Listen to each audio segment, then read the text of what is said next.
নমস্কার বন্ধুরা, 2025-26 আর্থিক বর্ষে বাজেট অলরেডি পেশ হয়ে গেছে। আপনারা সবাই প্রায় সব খবর পেয়ে গেছেন, কিন্তু এখনও যে বিষয়টি পরিষ্কার হয়নি সেটা হচ্ছে কি ইপিএস 95 পেনশন, যেটা ন্যূনতম পেনশন 1000 টাকা থেকে বাড়ানোর কথা হচ্ছিল বাজেটের আগে, সেটা সংক্রান্ত কী তথ্য আছে, অর্থাৎ সেই সংক্রান্ত কোনো বরাদ্দ হয়েছে নাকি। কারণ অর্থ না বাজেটে বরাদ্দ হলে সেক্ষেত্রে আশা কিন্তু খুবই কম।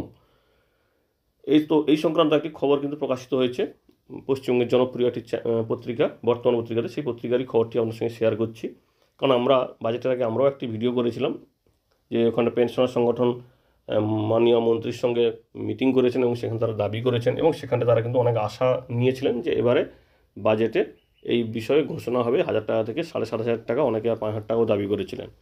তো যাই হোক, ওই বিষয়টি নিয়ে আমরাও কিন্তু ভিডিও করেছিলাম ওই তথ্যের ভিত্তিতে। আপনারা অনেকেই বলেছেন যে কিছুই হবে না, এ শুধুমাত্র পচা, কিছুই হবে না। তো সেক্ষেত্রে আমরা যে খবরটি এখানে শেয়ার করছি, দেখুন এখানে কিন্তু বলাই আছে যে ইপিএফ ভিত্তিক ন্যূনতম পেনশন বৃদ্ধির সুযোগ কোথায় বাজেটে, অর্থাৎ বাজেটে সেই অর্থে কিন্তু বরাদ্দ হয়নি।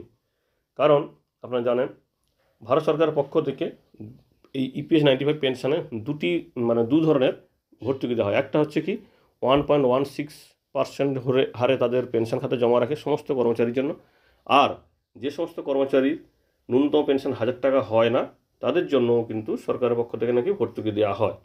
তো সেই হিসাবে গত বাজেট থেকে সেই অর্থে ছিল, বরাদ্দ ছিল প্রায় 10,300 কোটি টাকা। অর্থাৎ পেনশনারদের যে 1.16% সবাইকে দেওয়া হয় সেই খাতে হয়েছিল 9,356 কোটি টাকা, এবং যাদের ন্যূনতম পেনশন 1000 টাকা হয় না তাদের ন্যূনতম পেনশন 1000 টাকা করার জন্য বা তাদের 1000 টাকা দেওয়ার জন্য, কারণ এরা কেন্দ্র সরকারের ঘোষণা, তো তাদের জন্য নাকি ভারত সরকারের পক্ষ থেকে 958 কোটি টাকা বরাদ্দ করা হয়েছিল বাজেটে।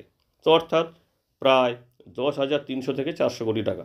কিন্তু এই বাজেটে মাত্র ঘোষণা হয়েছে 11,250 কোটি টাকা। অর্থাৎ সেই অর্থে কিন্তু খুব বেশি একটা বাজেট বরাদ্দ বাড়েনি। স্বাভাবিকভাবে এখানে পেনশনারদের সংগঠনের পক্ষ থেকে দেখুন টিইউসিসির সম্পাদক শিবপ্রসাদ তিওয়ারি বলেছেন যে পেনশন বাড়ার কোনো সুযোগ সেই অর্থে দেখা যাচ্ছে না, কারণ পেনশন না বাড়ানোর বিষয়টি কিন্তু অমানবিক।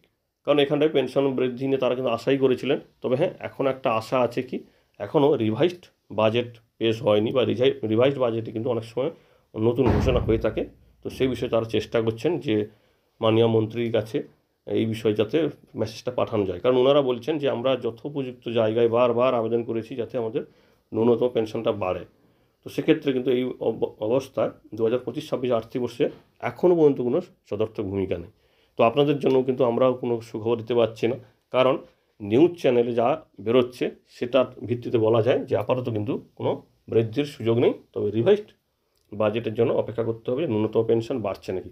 তবে হ্যাঁ, বাজারে যা অবস্থা সেক্ষেত্রে মেডিকেল এক্সপেন্স থেকে শুরু করে সমস্ত জায়গাতে কিন্তু খরচ বেড়ে গেছে। তো ন্যূনতম পেনশন 1000 টাকাতেও কিন্তু হয় না। কর্মচারীদের যে দাবি সেটা যদি 7,500 টাকা করা যায় অবশ্যই ভালো হয়। দেখা যাক সরকার কী পদক্ষেপ নেয়। তো আপাতত কিন্তু সেই বিষয়ে কোনো পদক্ষেপ নেই। ধন্যবাদ।